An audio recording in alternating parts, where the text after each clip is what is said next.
It's about the haves and the have-nots in college football in the ever-changing landscape. And 13 teams, count them, will be changing conferences for play here in 2024. Who are some more candidates? Well, we, over the last couple of weeks here at the Voice of College Football, have marched through the realignment landscape. And Tony, it's been one of my tenets ever since this started to really shift and change a couple of years ago with Oklahoma, Texas, then USC, UCLA, that here on this channel, we don't dive into speculation constantly.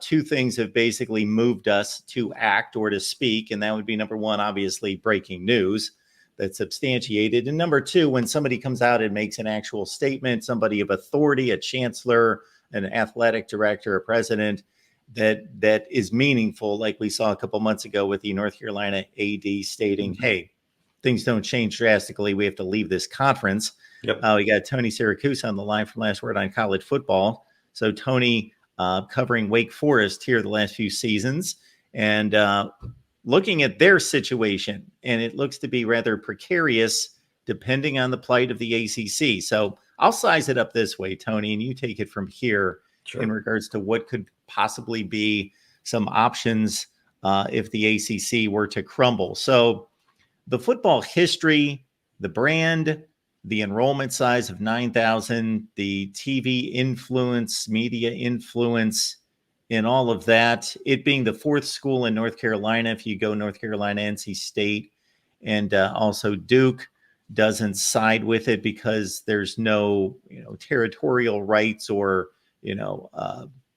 attraction there. And really there's no main rival that is not a rival of somebody else, maybe as a priority. However, they've got history on their side from the standpoint of a relationship with the ACC, of course, and within big-time college football, and this school is exceptional. So when you survey the landscape, how safe or precarious is Wake Forest's situation? It's not safe. It is going to go however the ACC goes. It's not going. Wake Forest is not going to get an invitation to jump conferences at some premium amount above and beyond what it's currently making in the ACC. Look, part of the reason Florida State and Clemson want to leave is because they are, from a football standpoint, historically, over the last 10 years, at the top of the conference and getting the same amount of money that everybody else in the conference is getting from the media contracts. Now, there were some adjustments made last year that if you make it to a bowl game, you get a disproportionate share of the revenue from the bowl game while everybody else gets, what's left over. That's swell. But you're talking about moving a few million here and there to Florida State, to Clemson, to North Carolina, to whomever else goes to the bowl games. You're talking about shifting a few million when the gap between what a Big Ten school makes and an ACC school makes is 35 to 40 million per year. So doing this disproportionate based on your your on-field victories, that's great, but it doesn't really move the needle. So is there a market for a Clemson or a Florida State or a UNC or even a Virginia? Probably. Good schools, good markets, good football programs, however you want to check the boxes. Is there a market for Wake Forest? Where? I mean, you really have to ask, where would that other conference be? Wake Forest rather is coming off a 4-8 season.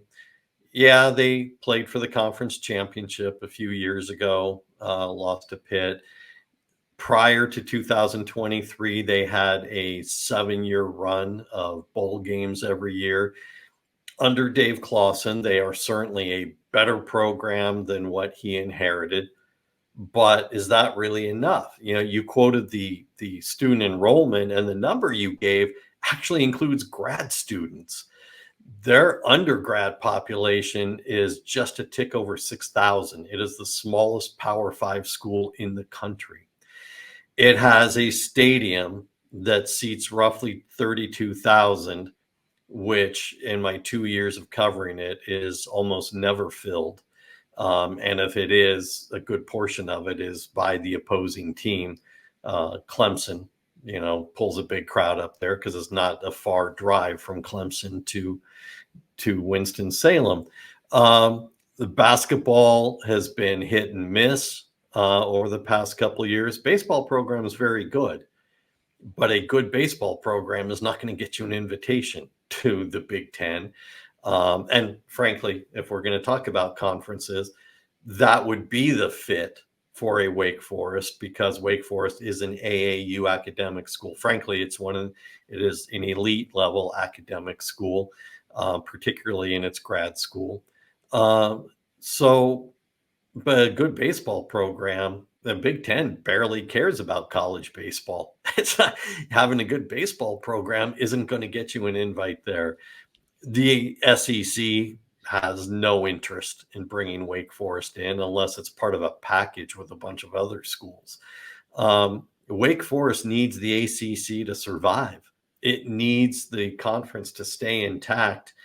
Even if Florida State and Clemson leave, it needs there to be an ACC in some other form, in some other reconfiguration, because there's not a lot of other options for it other than to be an independent. And if you're an independent, you better have some cachet. You better be Notre Dame, where schools want to schedule you, whether it's for basketball or football. And you can have some loose conference affiliation like Notre Dame does with the ACC. But you better be bringing something to the table other than a good tennis program and a good baseball program. And if you go the independent route, let's say you're Connecticut, they've played the independent route in football ever since the American Conference days, and you're kind of cobbling together a schedule. You don't have the cachet, as you mentioned, of Notre Dame, and you're cobbling together some kind of schedule, and then the thought is, what's the purpose? Why are you playing football? You're not playing for championships anymore. You're not within a conference. You don't have those rivalries, those connections, are you just doing it for the sake of doing it to say we've got a football program?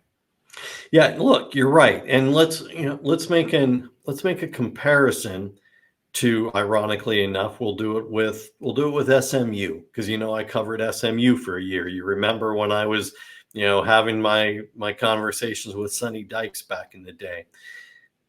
SMU had a stadium roughly the same size as Wake Forest, give or take 1,000 people here or there. And it was filled sometimes.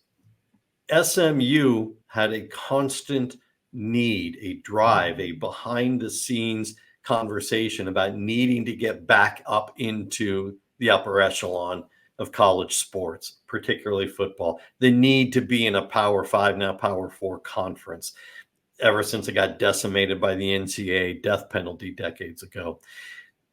Wake Forest has that. They're in a Power 5 conference, but here's the difference: money. Because SMU is cash ready for pretty much anything.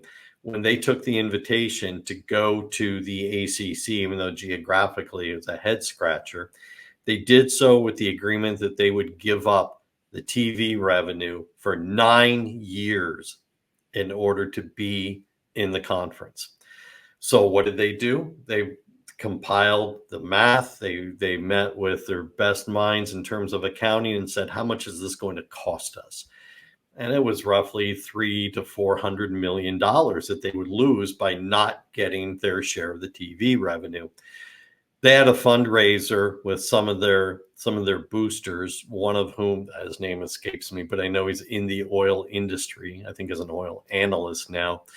And it took them about 2 weeks to raise the first $250 million to put in the coffers at SMU to make up for what they were going to lose.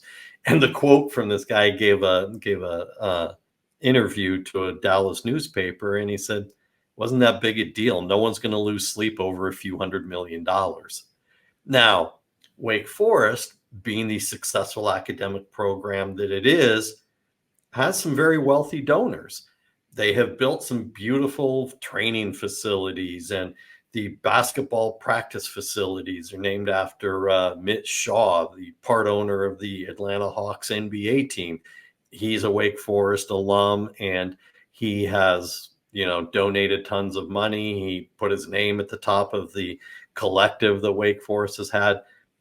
But we go back to the size of Wake Forest and how small it is.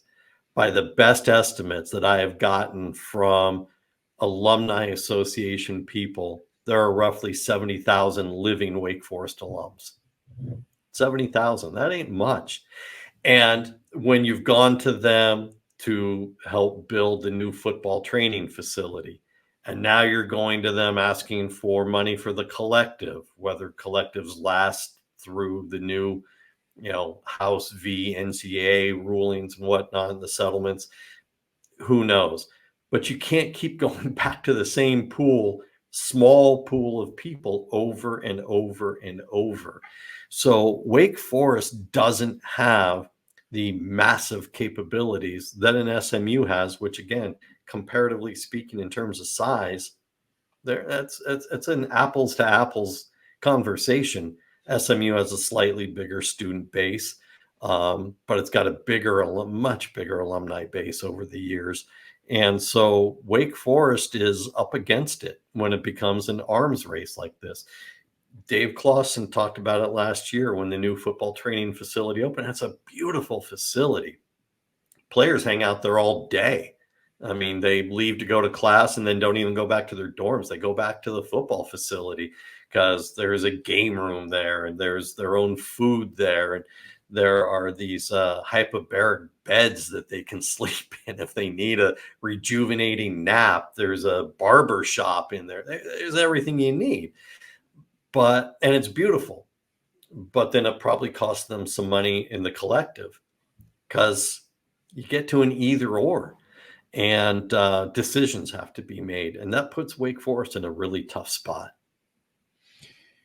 Tony, the Big 12 was in a tough spot Mm-hmm. upon the departure of OU and Texas. They didn't have the quantity that the other leagues had. So once those two left, they were down to 10. And there was a precarious few months there where it was like, okay, if some rumors come through of the departure of a few other schools, then you get down to 6 or 7, then everybody else is going to scatter if they can find a place.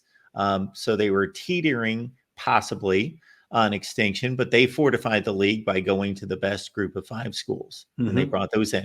So the ACC sitting at 17, so they've got a strong number to start from.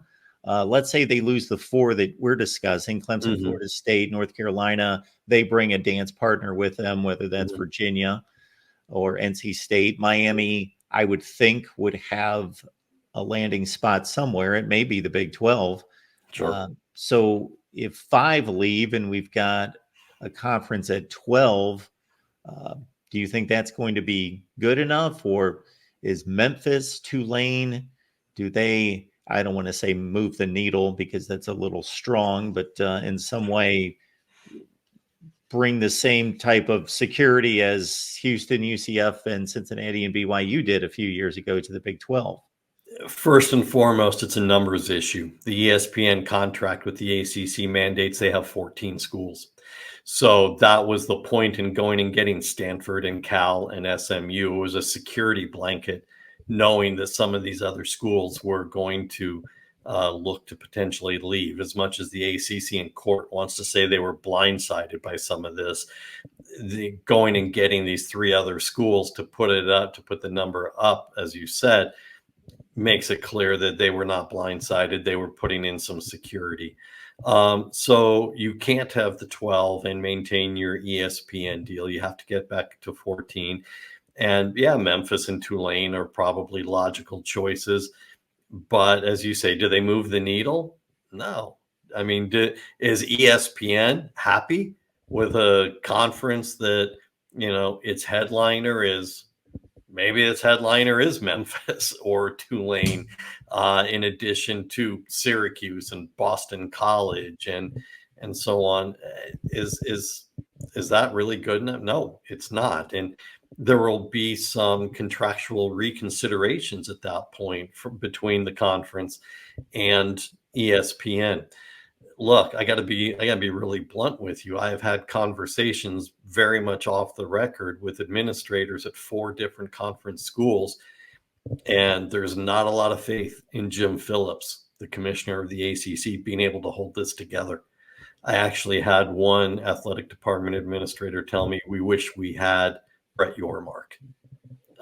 We need a guy who's bold, doesn't wait for things to happen, and goes out there and gets it. Yormark is pretty brash. His comment last year at Big 12 Media Days, we're open for business, and nobody really knew what that meant. But ironically, when the Pac-12 had a chance to raid a very vulnerable Big 12 and go get some of those schools, the Pac-12 turned their nose up at them, mostly for academic reasons. They weren't Carnegie Tier 1 schools like the Pac-12 had mandated. Well, who's laughing now? Clearly the Big 12 got the last laugh in that. And you have this week at Big 12 Media Days, Dion with Colorado and the Big 12 now just, raving about what a great commissioner Brett Yormark is. And, I think he referred to him as a baller, and you look at how secure the Big 12 is. Look, its TV contract isn't that significantly better than the ACC's in terms of dollars, but its conference is more secure. Its future is more secure. When it went out and got the 4 corner schools from the Pac-12, when it got Colorado and Utah and the 2 Arizona schools, it really solidified its future, not just in terms of the numbers and not just in terms of its value and its security, but in terms of a real product that it brought in. Because look, we can sit here and talk college football. I would put Utah as my favorite to win the Big 12 this year, right? And I think Arizona is probably a top 4 school in the Big 12 in year 1. So, it brought real value, not just in terms of we secured our numbers, but it's who we brought in. They're going to be competitive. They're going to make the conference better. Does bringing in Tulane and Memphis to the ACC to replace Florida State and Clemson, does it make the conference better in any sport? The answer is no. So, Tony, does that make the likes of NC State, Louisville, Virginia Tech, they're the 3 that come to mind because they're the best football schools other than the ones that we named that want to leave and have been pretty outspoken about it, that if the ACC secures those 3 schools, they're fairly comparable. We can go through all sorts of gymnastics in terms of measuring records and so forth with Utah, Arizona, Oklahoma State, Kansas State, let's say. They are. I think the biggest thing would be just the security of the numbers, the quality, the comparative, like you said. We could get into granular for days and say, well, Kansas State has this record over the last 10 years and Va-Tech has these numbers over that same years, and what was the competition? And you could go down a rabbit hole for weeks on end. But what you at least have done is secured places that have a good fan base that will sell out their stadiums and will provide you safety in numbers. Tony Siracusa, last word on college football, breaking down the ACC landscape and Wake Forest in particular. My hope, as I believe it is yours, Tony, is that none of these schools are casualties. I want to see Wake Forest playing big-time college football, as I do Boston College, and we can go down the list. I want to see Washington State and Oregon State. They're out on an island. That's such an interesting situation of tying themselves to the Mountain West. They would hope for a better landing spot permanently, but we will see how that plays out. But you got to give them credit because somehow they managed to cobble together a media day at a club in Vegas and with an open bar. Now, nothing will bankrupt you faster than giving the media, members of the media, an open bar. But yet there they were, and with the new commissioner saying, "Hey, if anyone deserves some free cocktails, it's Oregon State and Washington State and what's left of the Pac-2. So yeah, we certainly want that to happen. Of course, I want Wake Forest to be playing big college football. I need the job. I don't want to go start covering someone else right now. But they really don't have the ability to change a lot of what's going to happen. Unfortunately, they have to just kind of sit and wait and watch it happen and hope. Folks, drop by Last Word on College Football. Check out Tony's work and the rest of the staff. We are just a few weeks away from media days across the country, or in the case of the Big 12, hey, they're already been here and gone. So this means whether you care about what happens at media days, that's connected directly to right into training camp in August. So we are basically into football season. So Last Word on College Football should be a destination. Tony, we appreciate you stopping by. All right, Mark, always glad to do it. Be well.